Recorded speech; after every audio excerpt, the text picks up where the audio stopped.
I, Lisa, tied the knot last year with Harry, my boyfriend of 3 years. We first met on social media. It all began when Harry, a friend of a friend, liked a photo of me and started following me. He's 2 years younger and works as a software engineer. Though he's in tech, he's also a great communicator and seemed to be recognized as a rising star at his company. On our second anniversary, Harry proposed. It was a truly simple proposal. At our favorite local Italian restaurant, just before dessert, he began, "I have something to say." Curious, I waited, and then he said, "Will you marry me?" Presenting a ring. It was a straightforward proposal, but it deeply moved me. Of course, I immediately replied, "Yes, I'd love to." Later, I learned from Harry that before we even started dating, during a casual drink with friends, the topic of ideal proposals came up. I had mentioned wanting something simple, and he remembered it all along. Afterwards, we held our engagement party at a hotel in New York. That's when I first met Harry's family. He has his parents and an older sister, who's 6 years his senior and was also planning to get married soon. Harry, standing at 5'6", is on the shorter side for a guy. His entire family is also quite petite. On the other hand, I'm tall for a woman at 5'5". My mom, a former model, is even an inch taller than me. And my dad stands tall at 5'10". I couldn't help but feel a bit concerned about our height differences. I've always been attracted to shorter guys, usually around 5'3". Conversely, Harry has a thing for taller women. So we were a perfect match in that sense. Our engagement party, however, lacked a certain spark. Later, I found out that Harry's mother and sister had been criticizing my family and me. After that meeting, we got married in August, 3 months later. Instead of a lavish ceremony, we just wanted a casual, fun gathering with friends. So, we simply held a wedding announcement party. This didn't sit well with Harry's mother and sister. When we visited Harry's family home after the wedding, they openly showed their displeasure. It was summer and I wore a yellow floral sleeveless dress with heeled sandals. They began, "Could you not wear something like that to someone's house?" "I'm so sorry, I'll go change right away." Feeling I'd made a mistake, I rushed home to change. When I returned, Harry's mother criticized the Baumkuchen cake I brought. "Who wants to eat such a thing in this heat? Normally people bring cooler looking, refreshing desserts, don't they?" I had chosen the Baumkuchen because it's delicious when chilled. "You really don't think things through. I guess your model mother couldn't teach you better. Just because you have a small face doesn't mean you have a big brain. Looks aren't everything, especially in our family. We value consideration, not like your family that only cares about appearances." I was shocked to hear them speak about my mother and father this way. I looked to Harry for support, but he seemed lost in thought. On our way home, Harry began, "About what my mom and sister said earlier?" "Yeah?" "I never expected them to act like that. They had made some comments after the engagement party, but I thought they'd come around. I'm really sorry." "It's okay. We'll get to know each other better over time." "Probably." "Yeah, but I never thought they'd be like that. I was naive. Don't worry about it. Accepting someone new into the family can be challenging. At that time, knowing Harry cared was enough for me. I don't want to be taken advantage of by someone else, and I just need to take the time to build a relationship of trust. One day, Harry's sister messaged him, saying she and her husband wanted to visit our home. So, on a Saturday afternoon, they were scheduled to come over. I have to work this Saturday. Can you handle them alone? Harry had asked his sister to reschedule, but she insisted on that day. Yeah, I'll take care of everything. And so, on Saturday, Harry's sister and her husband arrived. Please make yourselves at home. We're here to see if you're living properly. After I quickly cleared the tea and cake, my sister-in-law said, All right, let's see your place, and hurried off to the bedroom. To my shock, she started opening my closet without asking. Please don't go through my closet without permission. Why not? I came to see if you're living properly. Who knows? Maybe you just shove everything in there without cleaning. That's not true.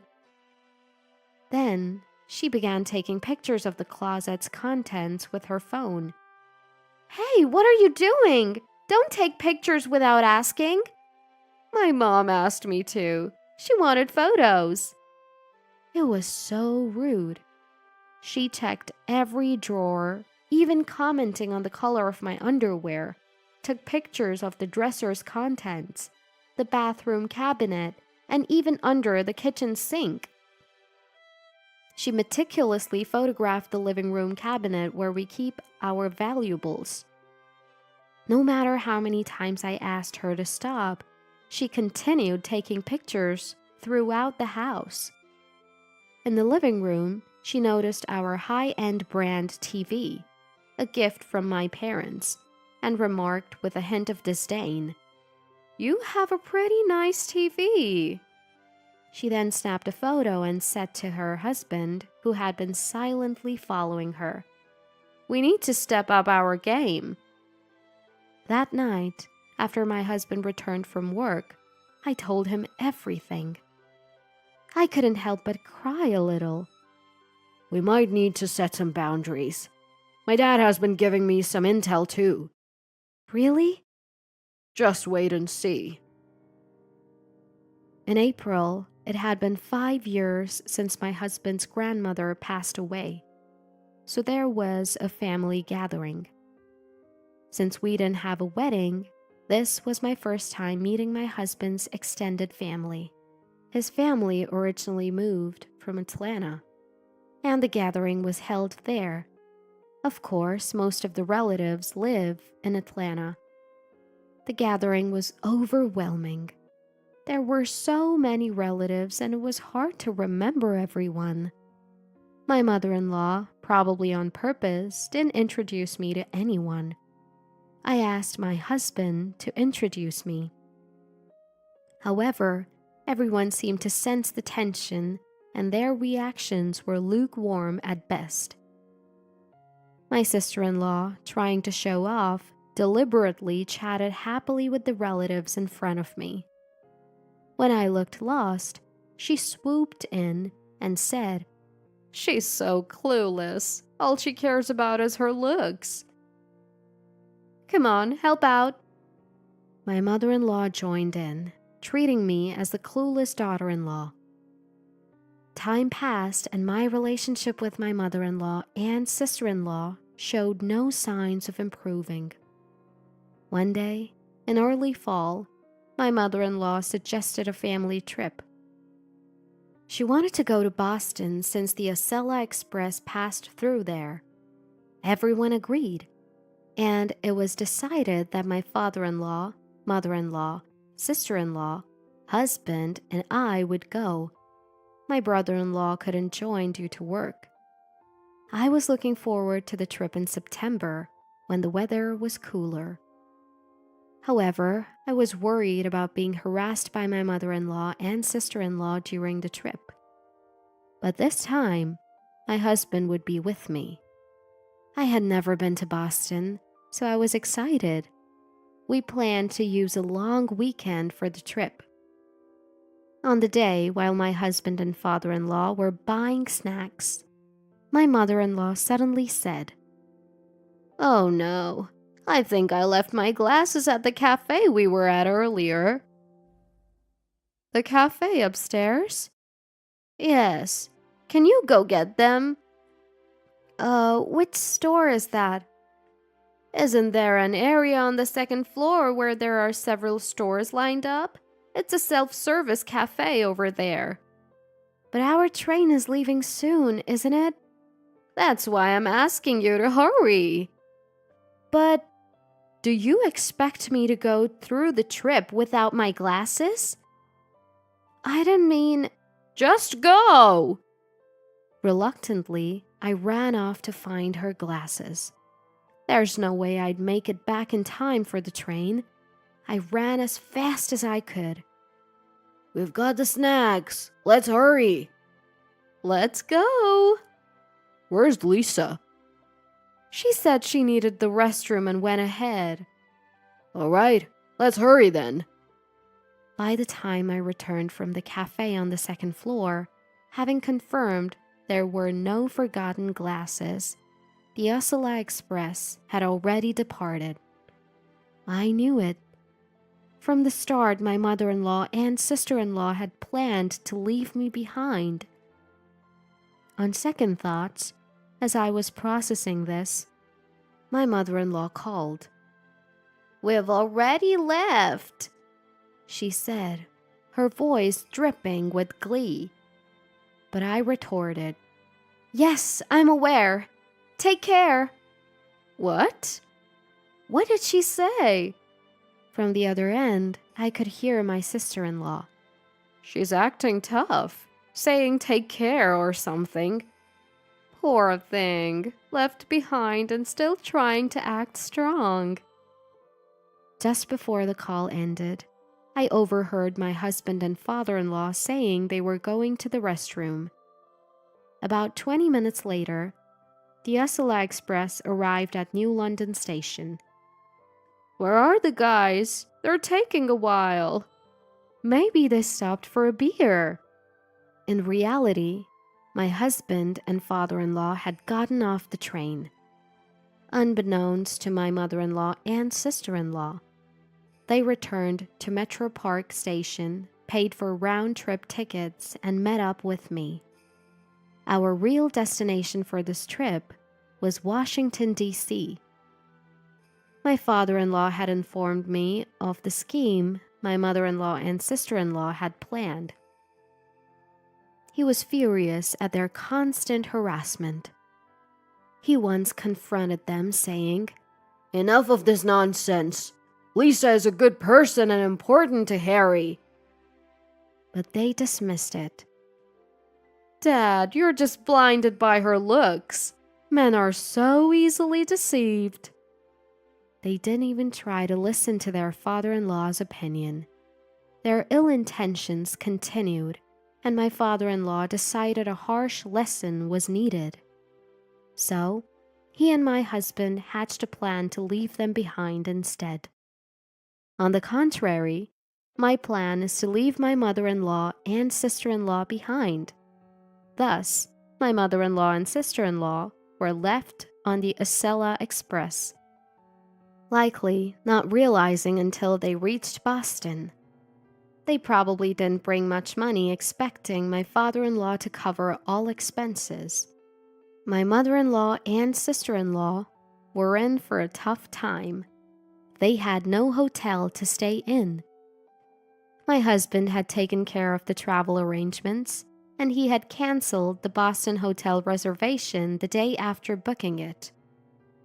With little cash on hand, my mother-in-law and sister-in-law were definitely in a bind. They won't get it unless we teach them a lesson like this. They're adults. They'll find their way back somehow. My father-in-law My husband and I enjoyed some snacks we just bought on the Acela Express heading to Washington. Yes, the two of them going to buy snacks was actually part of our plan. We arrived in Washington before evening. Throughout the journey, there were several messages from my mother-in-law and sister-in-law to my father-in-law and husband, but both of them ignored them completely. The three of us thoroughly enjoyed Washington. It's more fun without those two. I was trying not to say that. Both Harry and my father-in-law were in high spirits, making such comments. We had a relaxed trip without cramming too much sightseeing. Meanwhile, the mother-in-law and sister-in-law, who were left behind on the Acela Express, they got off at Boston South Station and waited for my father-in-law and husband, but they never showed up. They realized something was off, but it was too late. They frantically messaged my father-in-law and husband, but there was no response since they had decided to ignore them. They finally realized they had been left behind and headed to the hotel. But the hotel reservation had been canceled the day before. They went to the nearest restaurant and checked how much money they had. Both had relied on my father-in-law's wallet during the trip, so they hardly had any cash and didn't even bring credit cards. Together, they had about $150, just enough for a cheap hotel and a late-night bus ride home. But they couldn't even have a decent meal. They tried to book a bus for that night, but it was already full. So, they reluctantly booked a bus for the next night. For about a day and a half, they couldn't eat properly. They shared a biscuit they bought at the station. They kept messaging my father-in-law and husband, but of course, there was no reply. It seemed like my mother-in-law and sister-in-law no longer had the energy to bother me. For dinner, they bought cereal at a grocery store and ate it in their hotel room. Mom, what's going on? I don't know. Isn't it your father's doing? Who's the mastermind? But this is too much, isn't it? The next day, they went without food or drink and waited until night to board the bus. Apparently, I had a ton of messages and missed calls from them. I had blocked them, so I only noticed later. The next morning, the bus arrived in New York. They slept until the evening.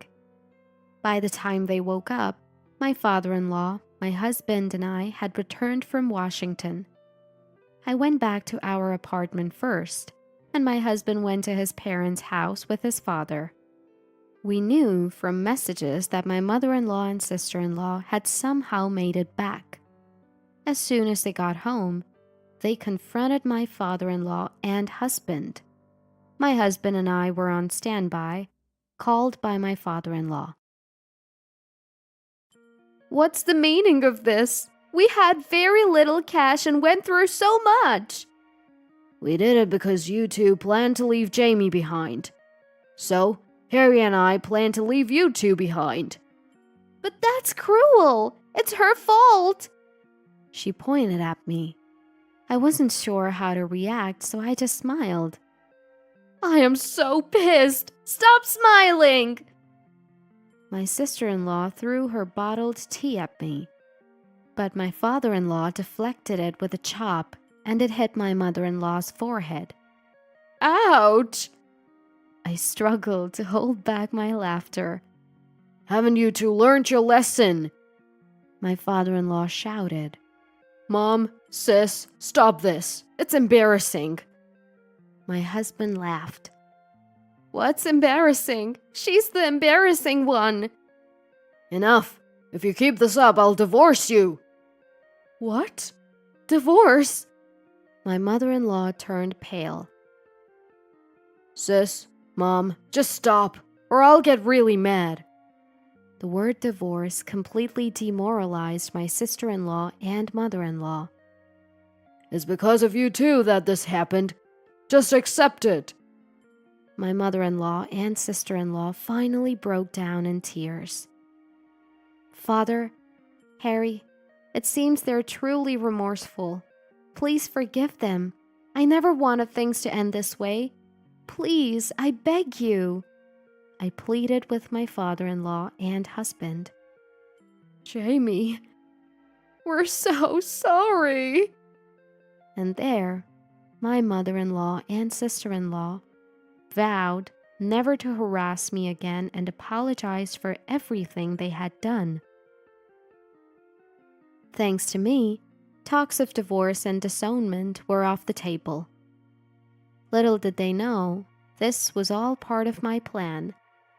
The one who seemed the most excited when we hatched this plan was my father-in-law.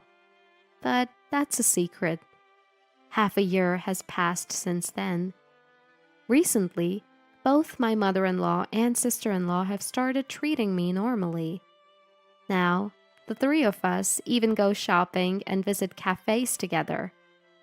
I finally felt accepted as a part of the family.